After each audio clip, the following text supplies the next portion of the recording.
back up the thread from the last time, saying that the Scalgerian chronological version is not buried. Quite extreme. Bickerman referring to it as chaos, these dates. The author then dives into the idea that, based on ancient documents, the concept of time was actually different from how we measure it now. He cites a source here that claims that before the 13th and 14th century, timepieces were a luxury. Scientists rarely had them. Astronomers would lament the lack of clocks when they were trying to do observations, saying it affected their precision. I would imagine. The clocks at the time were sundials, hourglasses, and water clocks. Sundials ineffective when the weather's not cooperative, and water clocks were very rare. The author explains that at the end of the 9th century, candles were used for timekeeping. Famously, King Alfred takes them on his journeys and has them burned one after another. At some point, presumably, they had calibrated them to know how long it would take for these candles to burn. It rather seems imperfect to me, but I guess it's not really about me. They used this in the 13th, 14th century, which is 400 years later, allegedly Charles V used the same method of candle burning. Monks used to keep track of time by the amount of Bible pages they could read in between various body movements, and the majority of the common folk used the church bells. Fomenko goes on to remind us that in order to even perform proper astronomical observations, you would need a chronometer that has a second hand, and he was stunned to learn that even after the invention of mechanical chronometers, they didn't have for many years. He says that the chronological Kabbalah that was developed in the Middle Ages completely contradicts this type of time measurement, claiming that the periods used for measuring time on Earth were completely different when used for measuring biblical events. Augustine compared every Genesis day to a millennium, in his attempt to try to define the duration of the history of man. And the author points out that this sort of anachronistic, laissez-faire sort of approach to time back then, as it's recorded in these documents, is kind of alarming. He says the past is described in the same categories as the contemporary. The characters from the Bible and ancient characters wear medieval clothing. Medieval cathedrals have, in all the artworks, the Old and New Testament are not in sequence. Old Testament kings and patriarchs are right next to evangelical characters.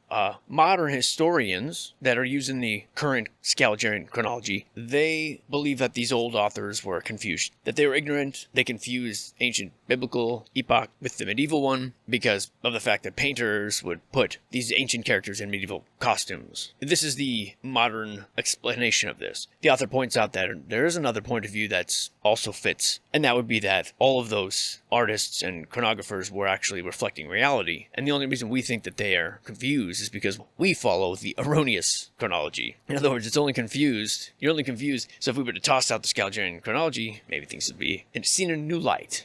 So he claims that this chronological version just immortalized one concept, one idea they ran with, and all the other versions used to sort of coexist together. For example, he claims that the Holy Roman Empire, which in this case he's referring to the German nation, he claims it was the immediate descendant of the ancient Roman Empire. But according to the Scalgerian version, he makes sort of a confusing statement here. Well, confusing that I may not.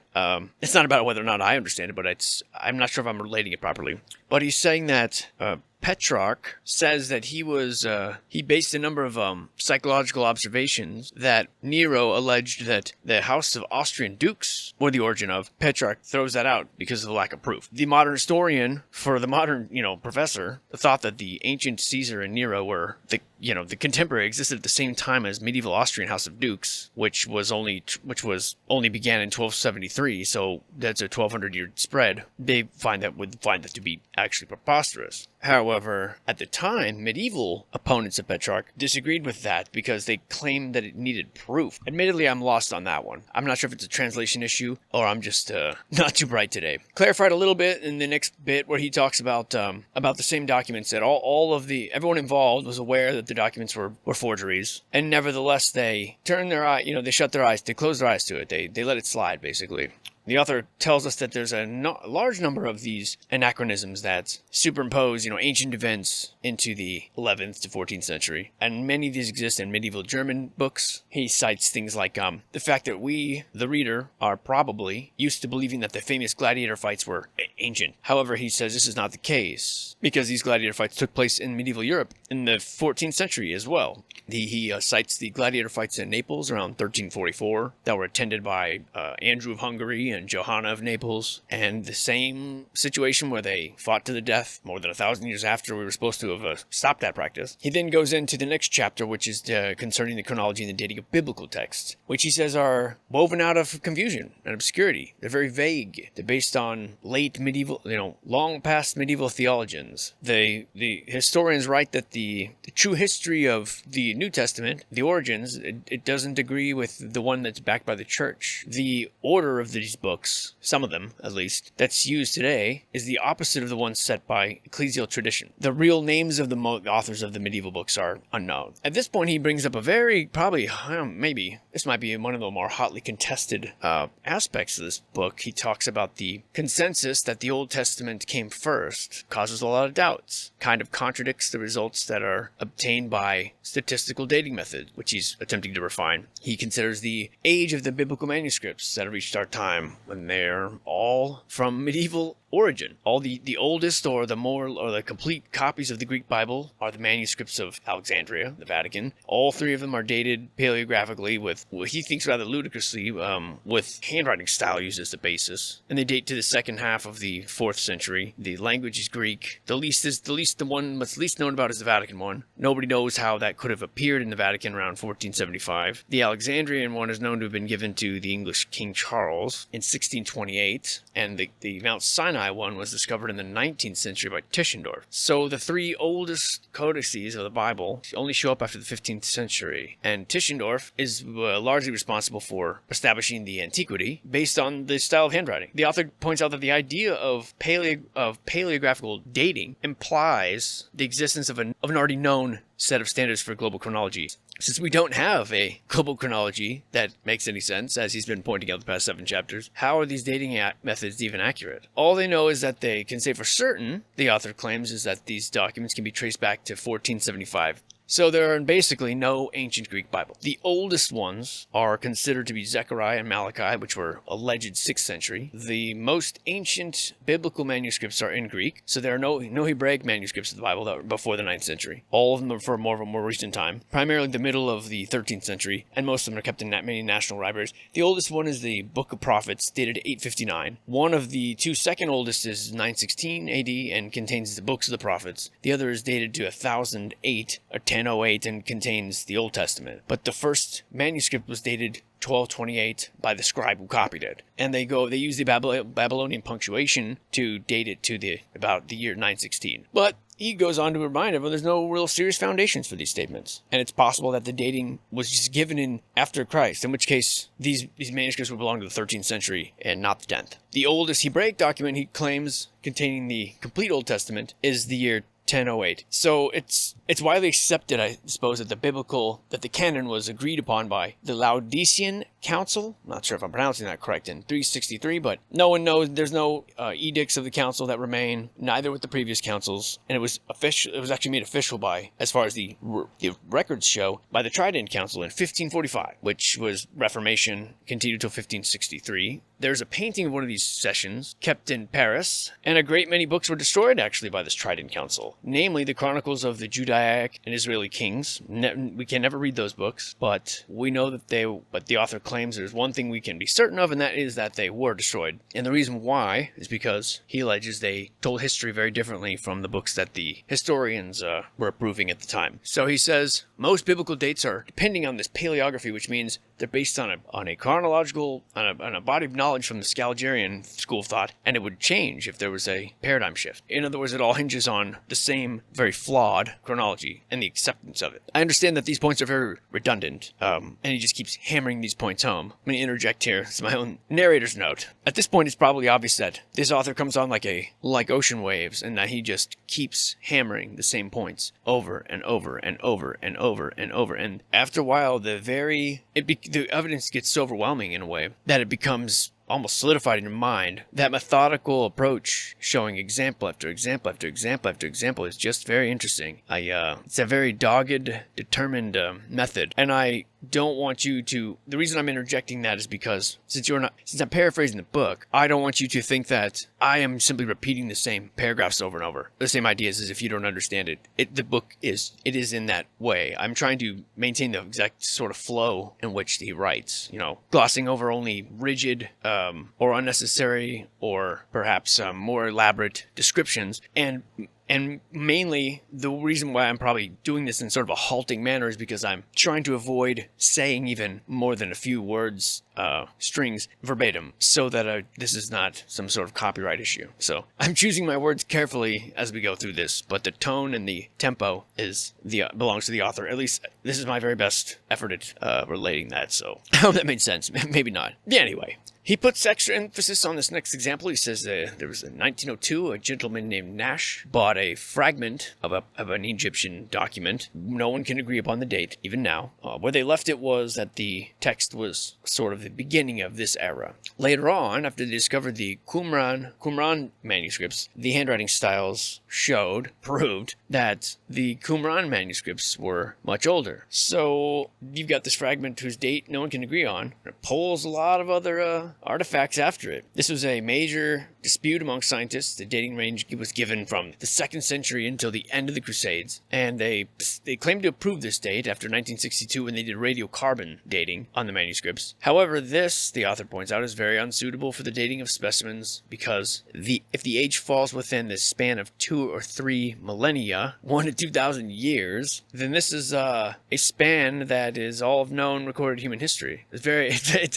It's the widest brush possible. So these historians still argue about the origin of these texts. Many historians insist that they are medieval. Now, he jumps into chapter 8, which I struggled with this one, which means I may struggle in relating this, but he is talking about difficulties with the alphabets and with the reading of these old texts. And when we try to read old manuscripts such as the Bible or ancient Egyptian stuff, historians run into these difficulties. He says that written Hebrew, I can't verify this, does not have signs for vowels originally, and then no other signs to replace the vowels. So the books of the Old Testament were written just consonants only. This is a cite. This is a reference he's making. Almost everything is a reference. Almost none of these are just original thoughts. I'm going to repeat that. So he claims that this situation is not unique. Ancient Slavic texts come across the same way. They often don't even have separation of words, just an endless stream of consonants. Same with Egyptian texts. The names of the kings, for example, are completely arbitrary manner, which does turn into, you can imagine, arbitrary interpretation. If you have just a bunch of letters in a row and you're creating your own spaces where you think one word ends and the other begins, you would understand how you could definitely get different results. He claims it's possible that the high cost of writing materials of the time made the people writing, the scribes, basically cost effective and eliminating vowels to be more efficient, which is brilliant. It's true that he claims, or he actually quotes, that if we take a Hebraic Bible or manuscript, you find a skeleton of consonants filled in with dots and other little notations that are supposed to be vowels, but these signs were not included in the ancient Hebraic Bible. So the readers fill in the vowels and try to use common sense and try to predict. It's basically like a human predicted text. The example he gives is, say, the combination of letters BLD, which he's saying it could mean anything from blood or bold or build or bald or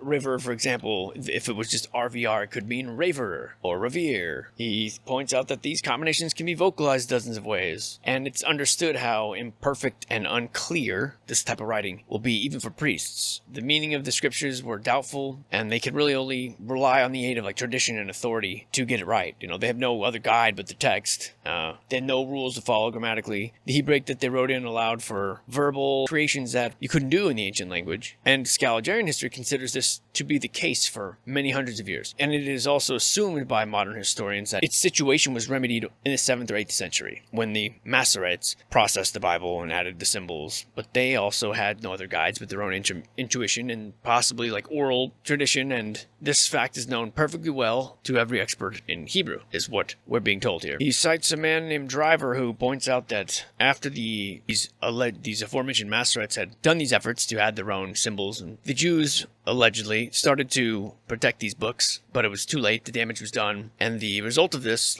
overzealous protection essentially only solidified justified the Masoret version in the eyes of the public. So the common opinion was once held that the vowels were introduced by Ezra in the 5th century, but when this was proved wrong in the 16th to 17th century, proving that the vowels were introduced by the Masoretes, the discovery allegedly made quite a stir, and all of Protestant Europe argued about this for 100 years, and many of thought that this new theory would completely dethrone religion. If the vowels weren't from divine inspiration, they were just a human creation, how could one rely on the text of the Bible? This is a debate that we're told by this gentleman driver that it was heated, very heated, and it was carried on for a century, and ended when suddenly the new opinion was acknowledged by everyone. And the author points out that if these disputes flared up around the Bible in the 16th and 17th century, could this mean that they were introduced very recently? Could they have just happened in the 15th, 16th century? And since this vocalization version was not the accepted one and had opposition, which was apparently quite adamant, then much later the Masoret deciphering of the Bible was shifted into the 7th and 8th century so as to give it the authority of antiquity. Here he is alleging outright deception. He says that the Quran must have been similar because Arabic writing, according to the author, gets developed further in the middle of the 7th century when the first transcription of the Quran takes place. And all these the little marks that are above and beneath each letter were put in the second half of the 7th century to differentiate, they disambiguate the letters that look simple, like vowels and double vowels. And the author wonders if all of this could actually have taken place much later. He says that he then moves on to the letters R and L, saying they're confused in the Middle Ages. Amsterdam, the city he cites, his name was affected by this, and it was called Amsteldam, Amstellodami, and Amsterdam. In 1625, he shows this title page of a book on navigation where the name of the city is given as Amsterdam, the way it's today with an R, but the engraving on the same page gives the old name spelled kind of funny, spelled Amstel, Amstelredam,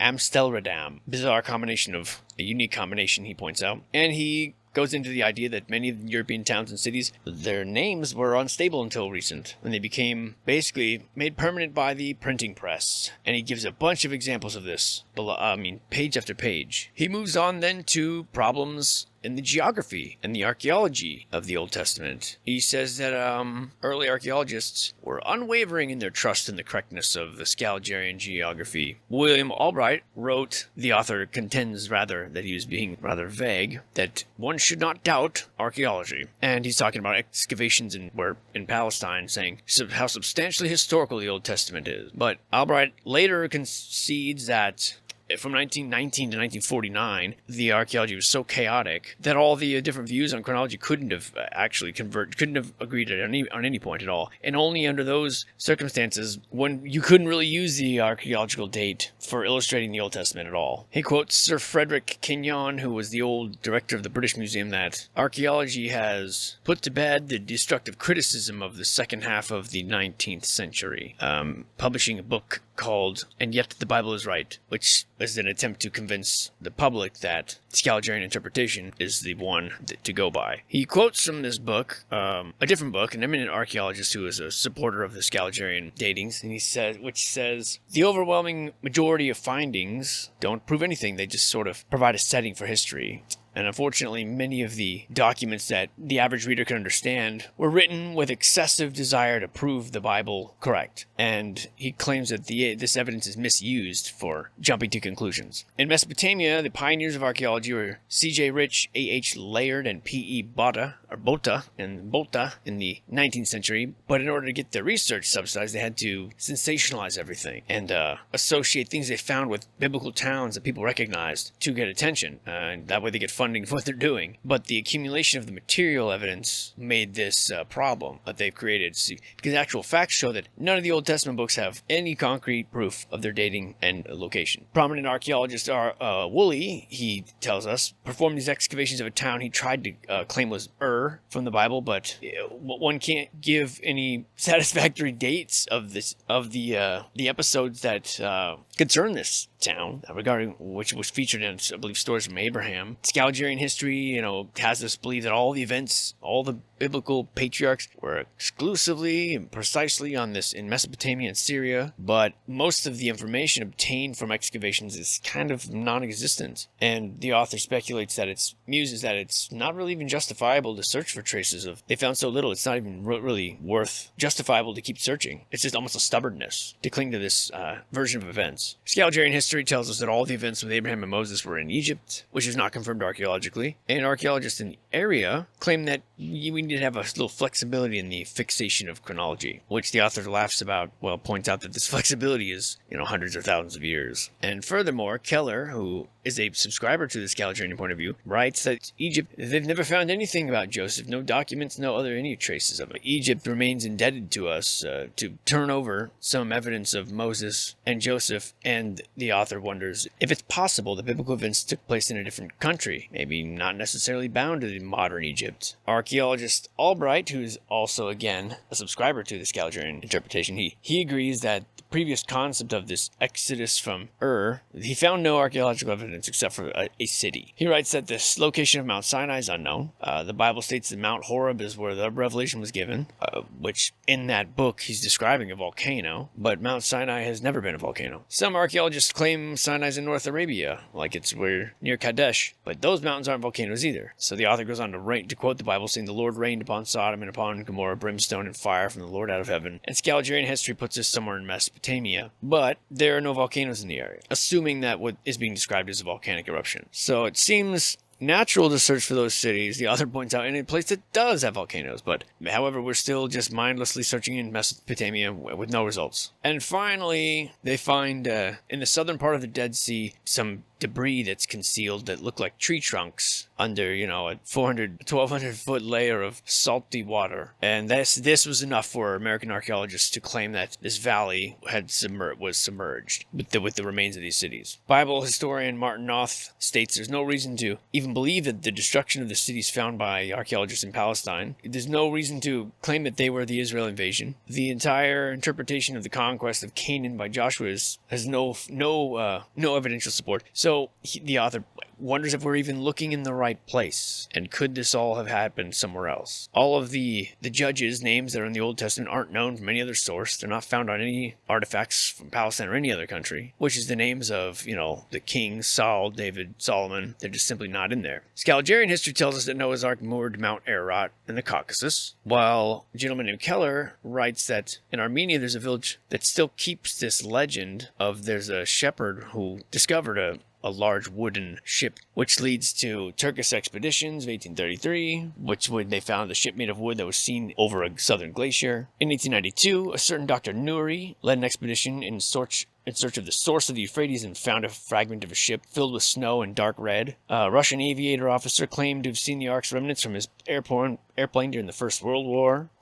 Which Tsar Nikolai II took an entire expedition there, which photographed the remains of the Ark.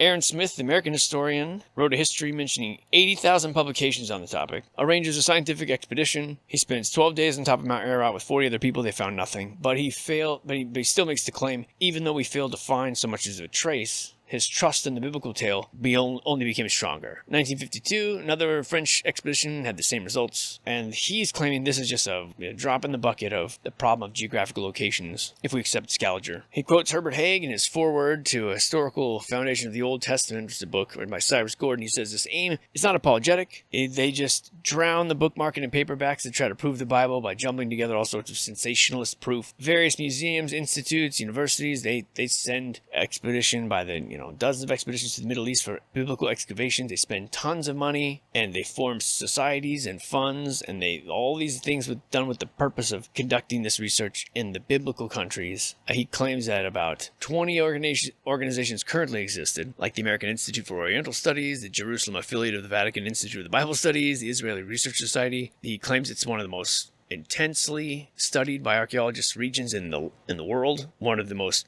it's a subject that has vast majority of and variety of literature published about it, magazines and atlases and albums, and this topic is given priority at the expense of other archaeological issues. He quotes a Soviet historian who says that these excavations in Egypt and Babylon were only interested to the bourgeois science since they could be linked to Palestine. In order to find the funding needed for these, historians have to prove that an ancient copy of the Bible could be found, or the sandals of Moses maybe, and then the monies were provided instantly. The author tells us about in the 20th century a tablet archive found in Umma, Mesopotamia, but since it's not mentioned in the Bible, they stopped the excavations and they scattered the archives without even being studied. The tablets were sold to French collectors for 1 franc per piece. Archaeology can't find any proof to the biblical legend about Egyptians enslaving the Jews. He quotes Egyptologist Wilhelm Spielberg by saying that what the Bible reports about the plight of Israel in Egypt isn't any more historical fact than what Herodotus wrote about Egyptian history. And it's clear to him that this research concerning the pharaoh goes to show nothing but the juggling around of names and dates that mean nothing. In the Bible, it lists a great many locations that the people of Israel found in their 40 years of wandering, according to the author. Archaeologists can't find these locations. Very few of the sites on the way to Mount Sinai can be identified. This is the same Egyptologist Spielberg says we could still sign under every word that the depiction of events following the Exodus, the listing of the sites, the crossing of the desert, all this is fiction. They've excavated these areas and intensively, no traces have ever been found. He brings up Jericho, which everyone understands the story of how the walls fell down. And one of the Arabic settlements in the Middle East had been identified as the biblical Jericho, but there's no archaeological results to back that up. In 1952, they led another expedition there, and they wrote that the results were disappointing. The Bible says that after Jericho, the Israelis destroyed a city called Ai, which, according to modern historians, was calculated, researched, and they proved no results. Even the alleged King Saul's palace in the north of modern Jerusalem, there's not a single inscription found in town or no evidence that the ruins belonged to Saul. He sums it all up by saying that all the archaeological research actually shows that the book of the Old Testament, by academic standards, have no proof that they existed where they claim and during the time frame that they claim. Now he turns his attention to the archaeology surrounding the New Testament. It says it's in no better condition. Scaligerrian or modern chronology explains that Jerusalem was destroyed in the year 66 to 73 and Jews were forbidden to come anywhere near the city. He has a site called Aelia Capitolina, which was the rebirth site of Jerusalem. These are the areas that have things like the Wailing Wall and the few historical remnants of biblical times, which tourists see. And the author claims, it's a very bold claim, it probably makes some people very angry, but he claims that this does not hold up to scientific criticism by academic standards. It has no historical or archaeological proof. He shows an ancient miniature from 1470 that shows a Syrian king pillaging Jerusalem. And he points out the medieval Gothic buildings and towers and all the warriors wearing medieval plate armor, which wouldn't have been the case, which is pretty amazing that these things have slipped through the cracks for so long. There's even an Ottoman crescent on the spire of one of the towers. The author goes on to emphasize again that other versions exist apart from the Scaligerrian version. The Catholic Church claims they know the very house the Virgin Mary lived in where the angel Gabriel appeared. They put it in this Italian town of Loreto in the 13th century, which means that the Catholic version of events puts them in Italy. And this comes from a bull issued by Pope Urban VI in 1387, co-signed later by Pope Leo XIII, celebrating 600 years of the miracle that happened there. So that would be the miracle was 13th century, if it's a 600-year celebration of it. In 1940, there's a gentleman who writes that the excavations that were sanctioned by Pope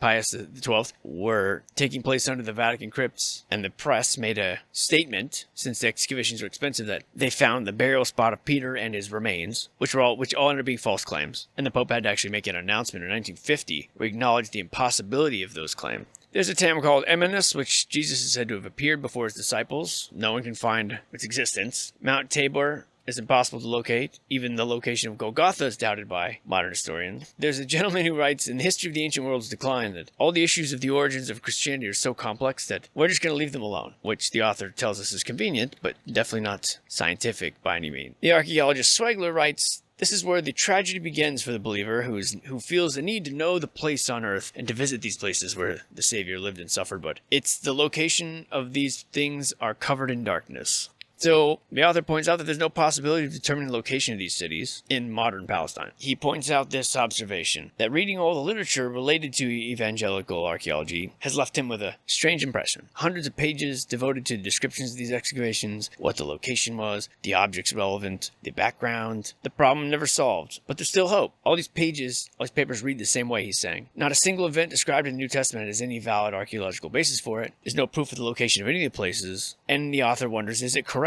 to continue to search for traces of these events, or could they have just taken place somewhere else? At this point, he begins chapter 10, which is concerning other ancient historical events and their problems, i.e., namely in this chapter, he said about the locations of Troy and Babylon. He says that the word Naples merely means new town, and in the ancient chronicles, Naples could mean one of the following things. It could mean Naples in Italy, as of today. It could mean Carthage. It could mean Naples in Palestine. It could mean New Rome, aka Constantinople, which is also referred to as New Town, in other words, Naples. So if there's something referring to an event in Naples, it's important to understand which one is meant. Troy is the same way. Most historians put Troy near one area, which was the site of a tiny little excavation. Scalgerian chronology tells you that Troy is destroyed in the 12th to 13th century, but it played a role in this well-known war of the 13th century. The town still exists, and many Byzantine historians refer to Troy as an existing city. According to Titus Livy, Troy, the whole Trojan region was in Italy, that the surviving Trojans landed in Italy after Troy fell, and that the places they landed, they also named Troy. The ones that Aeneas wound up in Sicily, his fleet sailed off, came to the Laurentian region, they named that Troy as well. There are historians that actually have identified Troy as being Jerusalem, which this stuff is, Fomenko finds embarrassing for modern historians, and leads them to say things like, Homer's book suddenly means that it's an account of the devastation of Jerusalem, not the fall of Troy.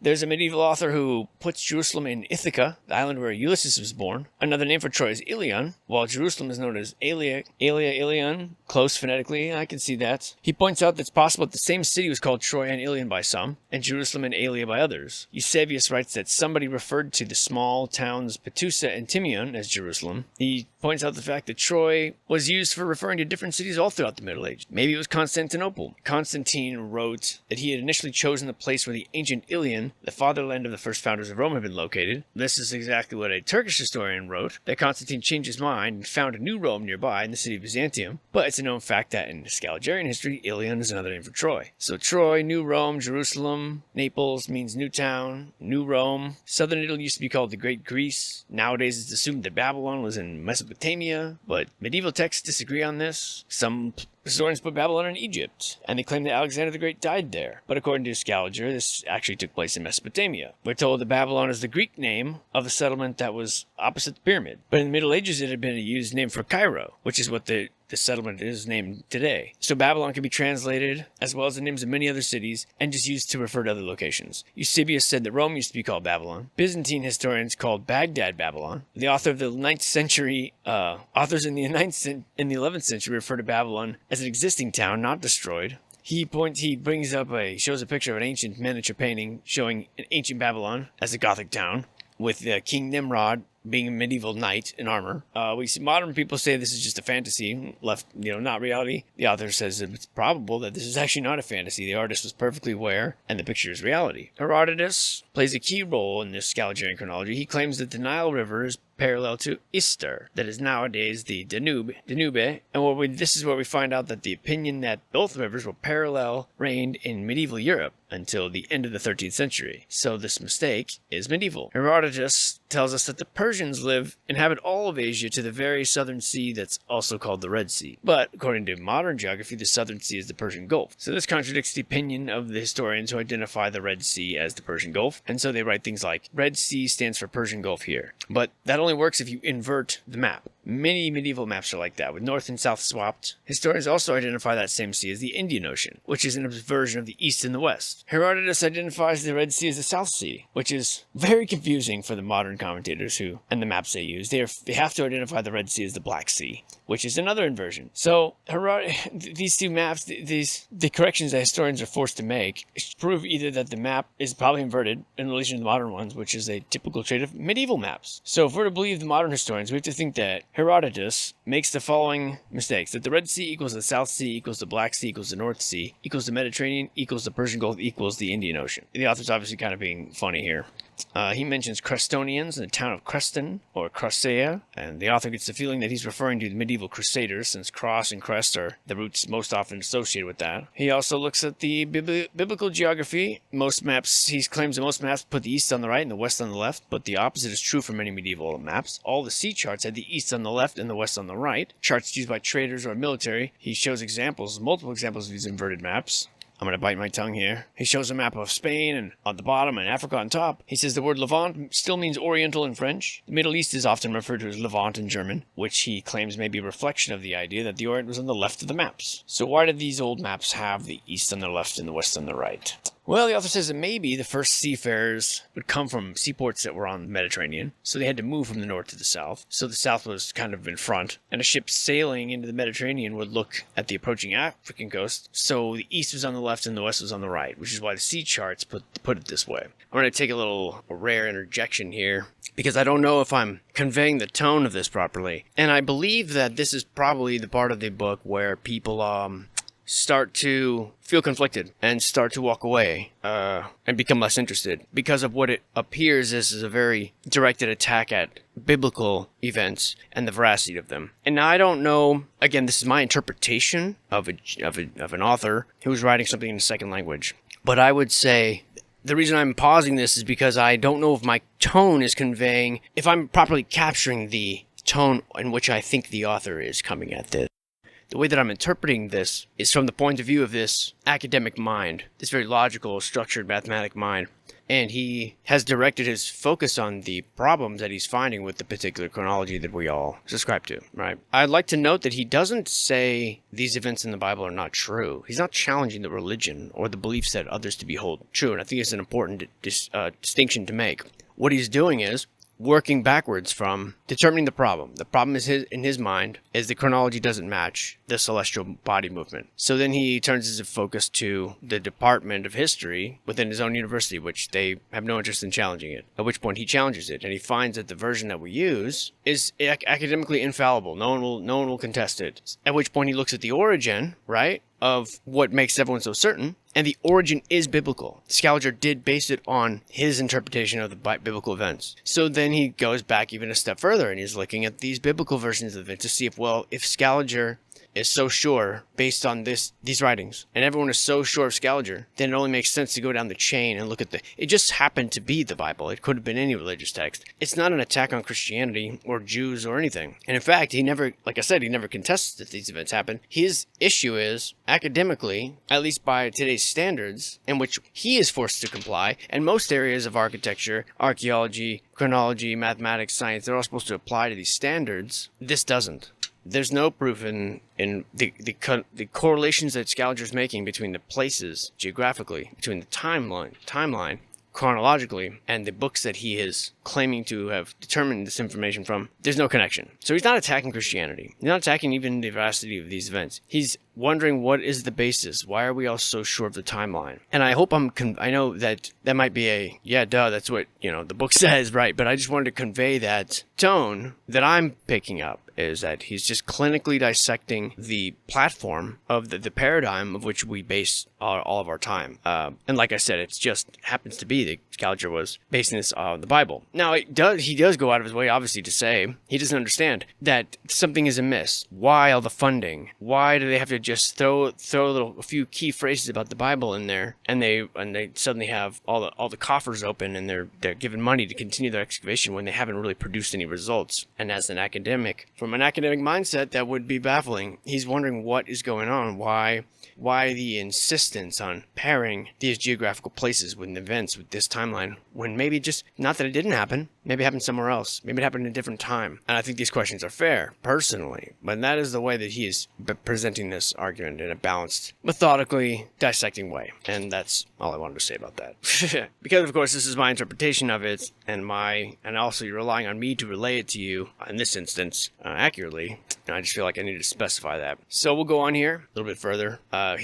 Because he's continuing to analyze the biblical geography. And going back to the volcano thing, he says the word Zion, widely known, theologians have always interpreted as, or translated as to meaning pillar, and identifying Zion as Sinai and Horeb is common in many studies. Hieronymus says that the same mountain is called by two names, Sinai and Horeb. The Old Testament often identifies Mount Horeb as Sinai, written by many biblical scholars. So Mount Zion essentially means the pillar mountain. And the author goes on to describe how this is described rather pointedly in the Bible as being a volcano. Pillars of smoke, and he quotes from the Bible here. He says, "The Lord said unto Moses, Lo, I come unto thee in a thick cloud upon Mount Sinai, when the trumpet soundeth long. There were thunders and lightnings, and a thick cloud upon the mount, and the voice of the trumpet exceedingly loud. And Mount Sinai was altogether in smoke, and the Lord descended upon it in fire, and the smoke thereof ascended as the smoke of a furnace, and the whole mount quaked greatly." And also, the noise of the trumpet, the mountain smoking in Exodus 20:18, he presents an engraving from a 1558 Bible that shows Moses ascending a fiery mountain that looks very reminiscent of a volcano. So the destruction of the biblical cities, Sodom and Gomorrah, also considered a result of a volcanic eruption. Brimstone and fire raining from heaven. There's another engraving, Lot fleeing with his daughters from Sodom. You could see a volcano destroying cities. He quotes from the book of Jeremiah that contains a description of the destruction of Jerusalem. And he says it's always assumed that usually this is a foreign army that's doing this destruction, but the text actually contains little bits about how the Lord covered the daughter of Zion with a cloud in his anger, swallowed up the habitations, burned everything. And in Lamentations, chapters 3 and 4, he quotes the Bible saying, "He hath enclosed my ways with hewn stone, made my paths crooked, broken my teeth with gravel stones, covered me with ashes, covered with anger, covered thyself with a cloud. The stones are poured out, kindled the fire, devoured the foundations," and theologians insist, he does claim that most of this is metaphorical. But if one were to read literally the text, it basically describes the destruction of a city by a volcanic eruption. He then compiles a pretty long list, about 50 verses of references that in the Bible that are very similar to those. And so when he sees these descriptions as referring to Jerusalem being in Palestine, he finds it odd, since Mount Sinai on the Sinai Peninsula has never been a volcano. So where did these events actually take place? And so he brings up the point that geographic maps of the region show that there aren't any volcanoes on that peninsula. There aren't any in Syria. There aren't any in Palestine, any more than there is in Paris. The only relevant zone that possesses those volcanoes are Italy, Sicily, in that area, since there are none in Egypt or north of Africa. There are no powerful volcanoes. There were no destroyed capitals near these volcanoes, and there are not two other destroyed cities near the volcano. So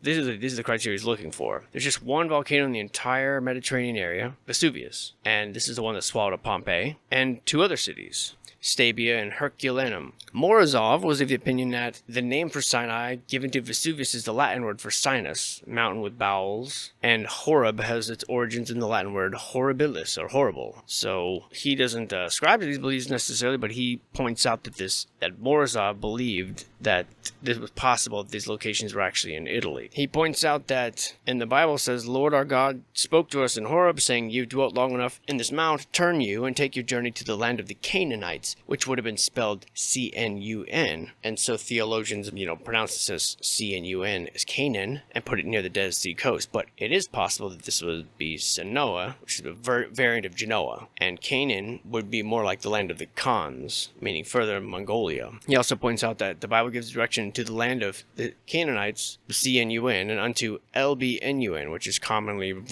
interpreted to be Lebanon. However, it could mean white and referred to Mont Blanc. So the land of Canaanites, the author surmises, may mean the same as the Khan's land, or the land of the Khan. The Bible says when they departed from Horeb, they went through all that great and terrible wilderness, and the author says that the famous Phlegrean fields that are located near Vesuvius fit that description perfectly, which is large areas of scorched land full of small volcanoes and layers of lava. He quotes the town Kadesh Barnea, could possibly be Cadiz upon the Rhone, might be another name of the modern Geneva, or the Bulgarian city of Varna. The Bible says they compassed Mount Seir in many days. The translation of that being the Devil's Mountains. Well, there is a mountain by Lake Geneva called Mount Diableret, the Devil's Mountain. The river Arnon, mentioned, might be the Italian river Arno, went up the way to Bashan. In Deuteronomy, the town of Bashan is mentioned in the Bible. There's a town by the name of Bassano in Italy. The Bible says that the king of Bashan came out against us to battle at Edria. This is a reference to Adria. According to the Bible, there was not a city which we took not from them, 80 cities, and there were many large towns in this area. Verona, Padua, Ferrara, Bologna. The Bible mentions the land from the river of Arnon unto Mount Hermon, which the author surmises could possibly mean the German mountains. For only Og, king of Bashan, remained. His bedstead was a bedstead of iron. Is it not in Rabbath of the children of Ammon? This is from Deuteronomy. The author says Rabbath being Ravenna. The coffin of Og might be the sepulchre of the Theodoric the Goth in Ravenna. Theodoric is supposed to have lived in 493, so this biblical text could not have appeared before the 6th century. The Israelites are supposed to have stopped at a place called Tabera, which there is an Italian river called Tiber. CN would be Siena. The city of Rome is called Rama in Judges. And there's lots of examples that he gives. I know this is kind of difficult to read. It's very stodgy, but it is possible that a part of the events described in the Bible, basically the journey of the Israelites led by Moses and their conquest of the Promised Land with Joshua, took place in Europe as opposed to Palestine. So the location of these ancient places raises a lot of questions. He goes into the idea that the Bible mentions the Phoenician towns, and one can't fail to notice the similarities between the names of Venetia and Phoenicia. They're essentially the same name. And the Bible describes Phoenicia as a powerful nation of seafarers that reigned over the whole area. Ancient Phoenicians traded extensively with lands. And all of these are met by, honestly, the medieval Venetian Republic. It's the same thing. Scaliger history describes towns of Phoenicia the same way as 19th century volumes of sailing directions describe those towns. So, very interesting correlations he's drawing here. And I'm going to end it here, and I'll pick it up at chapter 12. Very similar. Very similar.